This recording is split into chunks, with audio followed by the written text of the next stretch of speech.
There are wounds no one sees. You smile. You live. You love. But deep inside, you're spiraling. And even you don't understand why you can't escape it. You call it passion, attraction, freedom. But maybe it's addiction. Not addiction to pleasure, but addiction to escape. Addiction to being wanted. To being touched. To forgetting yourself, even if just for a few minutes. This isn't a video to judge you. It's an invitation to quietly look within. Because the following 5 signs might be what you've never dared to name. Yet they've always lived silently inside you. Part 1. You use sex to escape emotional pain, not connect. There are wounds that have no name. Emotions suppressed since childhood. Wounds that were never comforted. Moments you were emotionally abandoned. All of it creates a void inside you. Cold, deep, and terrifyingly still. And sometimes, you use sex as an exit. Not because you crave connection, but because you're afraid to sit with yourself. Sex becomes the door you run into. To escape loneliness. To numb the anxiety. To silence the whispers in your mind telling you that you're not enough. Not lovable, not worthy of love. It's no longer about intimacy. It becomes anesthesia. A temporary painkiller you inject again and again. Every time sadness rises. Every time you feel like you're collapsing from within. You're not looking for someone. You're looking to forget. Not seeking affection, but silence. And when it's over, when the high fades, you find yourself facing the same emptiness again. Only now, maybe even deeper. You thought you were in control. But really, you've been running. Constantly. Without rest. The most heartbreaking part? Is that deep down, some part of you is still waiting to be touched. Not your body, but your heart. Part 2. Your self-worth rises and falls with sexual attention. There's a subtle kind of wound that many don't recognize. It's when you begin to measure your worth through the eyes of others. More specifically, through desire in the eyes of others.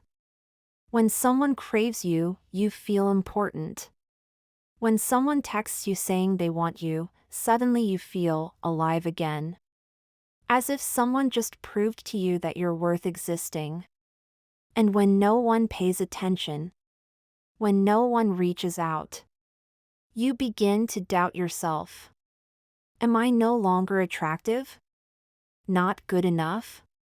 What's wrong with me? That's when your self-worth becomes tethered to sex. Not as a biological need, but as a measuring stick for your value. You don't truly want someone. You just want to know. Am I still wanted? Because somewhere in the past, you learned a damaging belief. If they want my body, then I must have value. And so, you dive into nameless encounters. Where sex is no longer connection, but a form of proof. Proof that you're beautiful enough, desirable enough, worthy enough for someone to stay. But beneath it all is exhaustion. The anxiety when no one texts. The fear of fading from someone's spotlight. Because if no one wants you, you start to believe no one loves you. The truth is, what you crave isn't sex. It's the feeling of being seen, being loved, being valued. As a person, not just a body. Part 3. You feel ashamed after, but can't stop. Not everyone understands this feeling. When the very thing you turn to in order to feel alive becomes the thing that makes you feel disgusted with yourself afterward. When the desire fades, and you lie alone in the dark, with nothing but your breath and a heaviness in your chest, what you feel isn't satisfaction. It's guilt. It's the feeling that once again, you've betrayed yourself. You once promised yourself, I won't do this again. I'll learn to love myself more. I'll wait for real connection. But then, loneliness rises. The emptiness swallows you in the night. And all it takes is one message, one invitation, and you're back in the cycle. Like someone drowning. You don't really want to cling to that rotten piece of wood. But you don't know what else to hold on to. You use sex as a way to feel touched by someone else. But deep down, you know, they don't really see you. They only see your body. And the softest, most fragile part of you remains untouched. And afterward, comes the shame. No one needs to judge you. Because you've already done that to yourself. Your mind won't stop criticizing. Why am I like this? Why am I so weak? Am I destroying myself? You're not addicted to sex. You're addicted to escaping yourself. To the temporary relief of not having to face your loneliness. Your wounds. Your emptiness. And so you're stuck between two truths. One is the need to be loved. The other is the addiction that keeps making you feel unworthy of love. Part 4. You crave intensity, not intimacy. There's a painful truth many people struggling with sex addiction don't realize. They're not really seeking closeness. They're chasing intensity.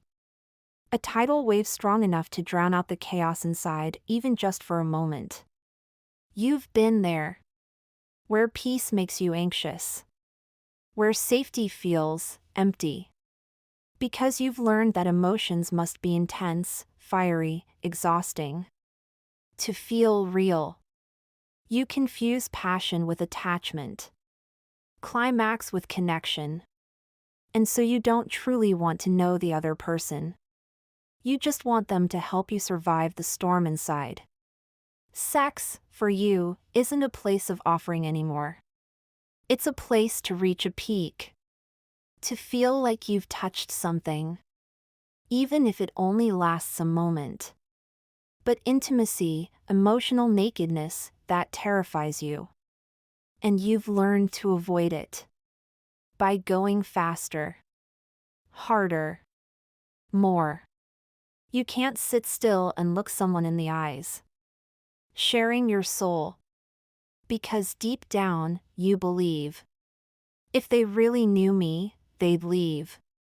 So you choose heat, but it's fleeting. You choose passion, but it's shallow. You choose craving, instead of presence. And the most heartbreaking part is, the part of your soul that's starving for real connection is left behind again and again. Part 5. You confuse being wanted with being loved. This is one of the quietest and most painful tragedies.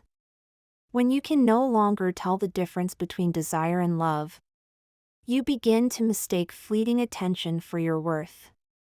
You don't need anyone to say I love you or I care about you. Just one look of desire. Just one touch that makes you feel wanted. And you convince yourself, this must be love.